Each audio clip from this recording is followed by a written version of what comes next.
Boa noite. Olá, boa noite. Sem acordo para o documento final, a Conferência do Clima avança pelo fim de semana. O presidente eleito Luiz Inácio Lula da Silva se encontra com os chefes de Estado e de governo de Portugal. E fala aos repórteres sobre responsabilidade fiscal e sobre o avião emprestado que usou para ir à COP. O governo americano afirma que o príncipe saudita, acusado de mandar matar um jornalista, não pode ser julgado no país. Ele tem imunidade diplomática. Há 2 dias da abertura da Copa, o Catar volta atrás e proíbe bebida alcoólica no entorno dos estádios. Portugal e o astro Cristiano Ronaldo chegam ao país do Mundial.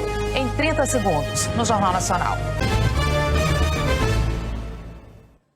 Belo Horizonte voltou a exigir o uso de máscaras no transporte público e nas unidades de saúde. A máscara precisa ser usada também nas estações de embarque e desembarque de passageiros, no transporte escolar, táxis e no transporte por aplicativo. A exigência será reavaliada daqui a 15 dias pela Secretaria Municipal de Saúde. E apesar da alta do número de casos de Covid, o Ministério da Saúde mantém a orientação para que estados só apliquem a 4ª dose da vacina em quem tem mais de 40 anos.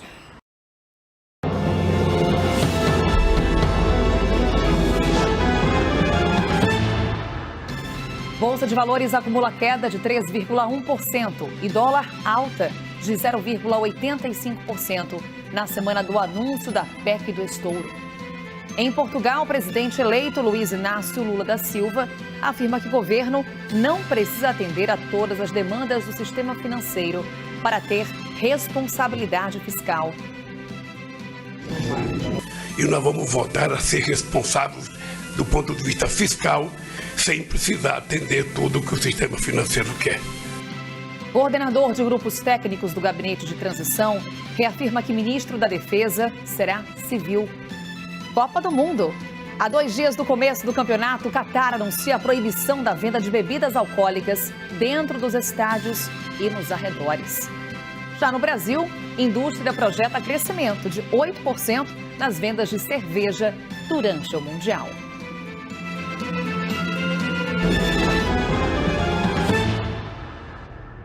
Olá, uma ótima noite para você. Este é o Jornal da CNN, ao vivo, na TV, no YouTube e no Prime Video.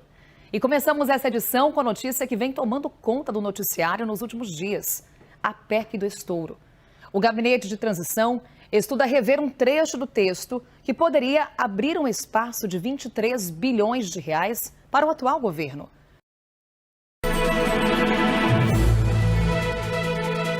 Sexta-feira, 18 de novembro, o Jornal da Cultura começa agora com os seguintes destaques.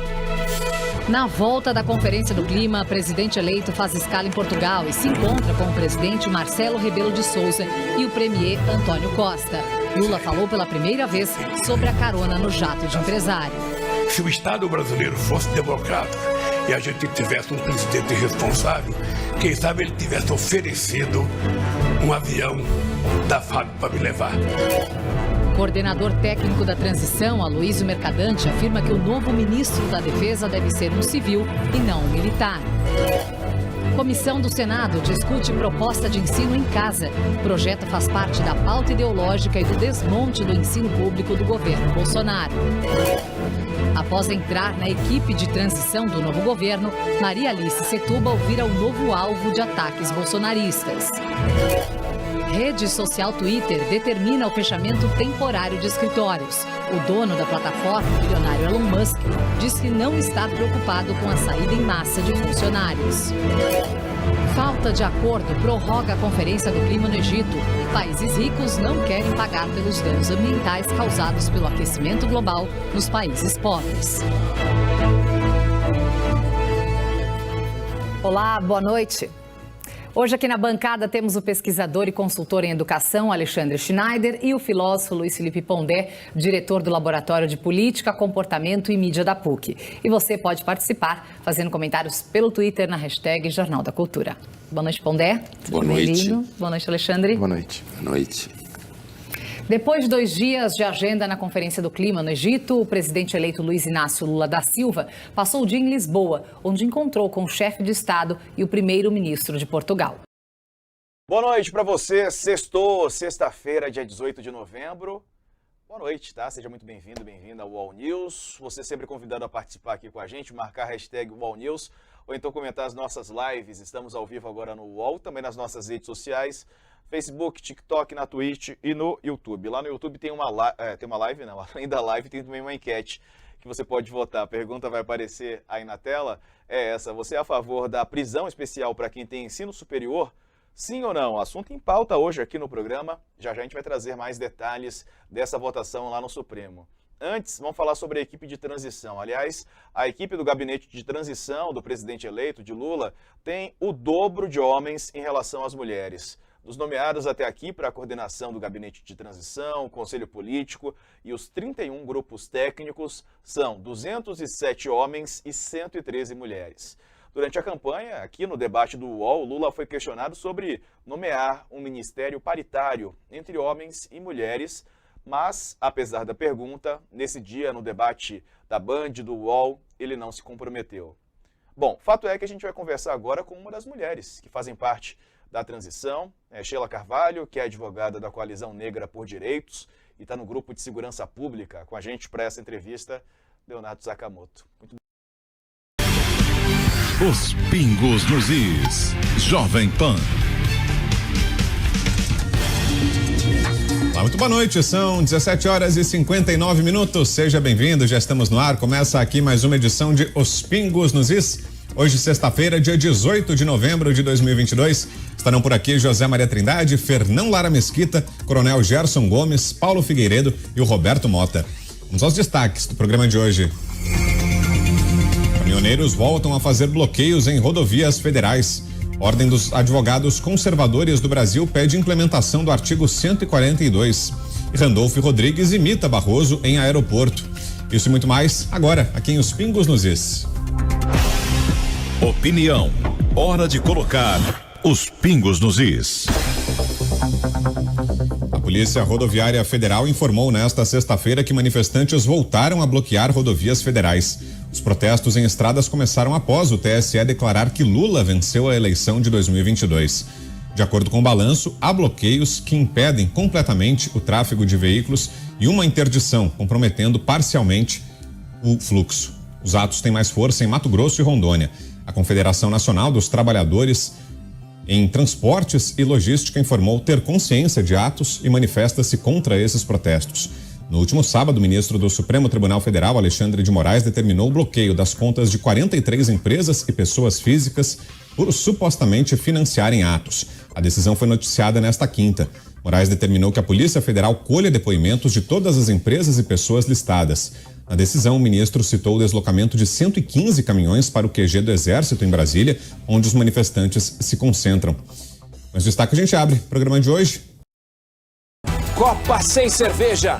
Governo do Catar proíbe venda de bebida alcoólica até nos arredores dos estádios. Depois da COP27 no Egito, Lula vai a Portugal e se encontra com o presidente do país. A crise no Twitter. Depois de demissões em massa, rede social enfrenta nova debandada de funcionários revoltados com o chefe Elon Musk. Susto no aeroporto de Lima, no Peru. Avião bate em caminhão durante a decolagem e pega fogo. Alegando falta de orçamento, Polícia Federal suspende a emissão de novos passaportes. Ex-presidente dos Santos é preso em operação contra tráfico internacional de drogas. Orlando Rolo é policial civil. Na reportagem especial sobre a exploração de operários nas obras da Copa, o que leva nepaleses a deixarem seu país e arriscarem a vida em trabalhos degradantes. Saiu a foto oficial da seleção. A equipe faz o último treino na Itália antes de embarcar para o Catar. Em Abu Dhabi, 2 pilotos brasileiros aceleram nos treinos em busca de uma chance como titulares da Fórmula 1. Reajuste bem acima da inflação. Mensalidade das escolas particulares vai pesar mais no orçamento das famílias em 2023. E uma entrevista exclusiva com o maestro e pianista brasileiro João Carlos Martins, que se prepara para um concerto histórico em Nova York. O Jornal da Band está no ar.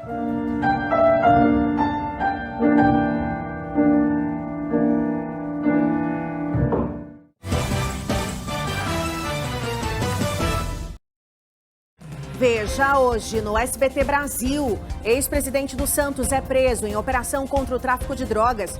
No Rio, a prisão de um suspeito de matar e queimar major dos bombeiros. O governo do Catar proíbe bebida alcoólica nos estádios da Copa.